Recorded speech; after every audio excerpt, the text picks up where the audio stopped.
عشق عشق عشق زنی زیباست با انگشتان کشیده و چشمان آتشین و با چشمان آتشین که دکمه‌های بالای پیرهنش را نبسته است و تنها کتاب مقدسی است که تلاوتش لب‌هایت را به بوسه می‌دهد. آهنگی است که هرگز از شنیدنش معلول نخواهی شد.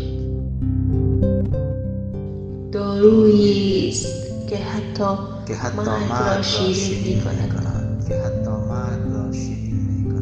عشق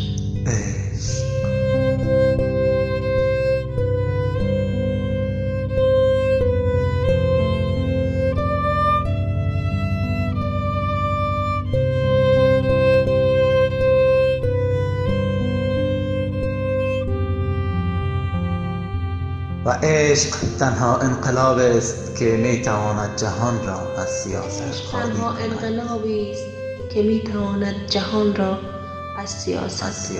خالی کند.